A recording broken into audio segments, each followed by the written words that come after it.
of Portland taxpayers have to pay. Why should the city of Portland have to pay at all for a tram that is going to serve doctors going up the hill? I mean, isn't it true that you could have ferried them up the hill yourself at a cheaper? Local property owners and OHSU had to pay the bulk of the cost overruns, not the city of Portland. The fact is, on AAA ball, it is a tough value proposition. It's not that we don't love AAA. We do. But the fact of the matter is that in most cities, they build the stadium at total public cost, and they basically lease it to the teams for next to nothing. And that is not something, the $30 million gap here, and Merritt, God bless him, was willing to put a significant amount of money into it, but still we had a $30 million gap. Now, you've talked about tearing down Memorial Coliseum, and you're the sports guy, but in doing so and promoting that, you are taking away the home of the Winterhawks. So it's not as easy or cut and dry as you explain. There's already a hockey venue. There's already one hockey venue across the way. And Merritt Paulson. Well, guess what? Hold on, Sam. I let you talk.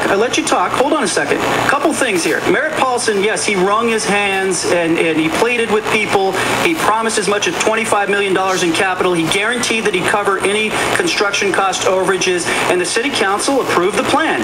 The problem at the Rose Quarter was that you had the city council and you had a mayor in Portland that largely looked at the Blazers and looked at architects and vocal minority and said, oh gosh, we've got an election coming up in 2012. I want to be reelected. Guess what? One of the folks in the vocal minority were the Winterhawks. That is their home. When they cannot play in their home, Memorial Coliseum, they play in Memorial in the Rose Garden Arena. So, it isn't as cut and dry as you like to say. And in fact, if you would do just a little bit of research, you would find that we made a lot of effort to keep the Beavers here. I've done plenty of research, Sam. I appreciate you suggesting that I haven't done my research.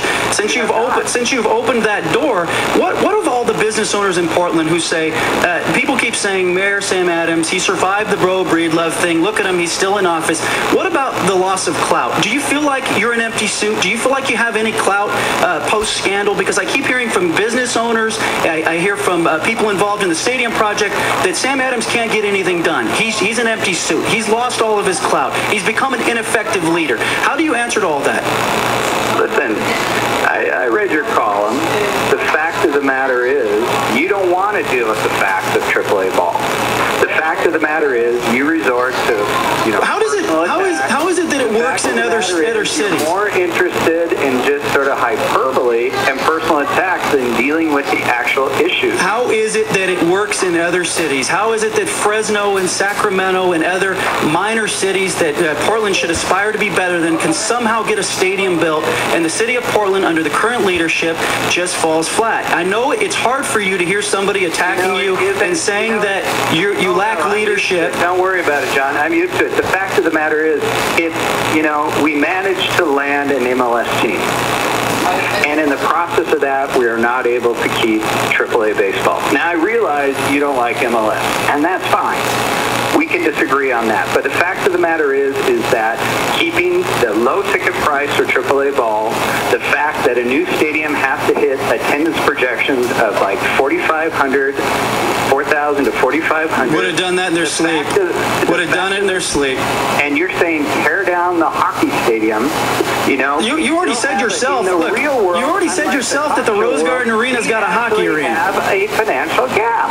You already said yourself that no amount of personal attacks on me is going to wipe that away. That financial gap that Fresno, Sacramento, other minor cities that Portland aspires to be bigger than has somehow managed to make up. You're not willing to explore ideas. You're not willing to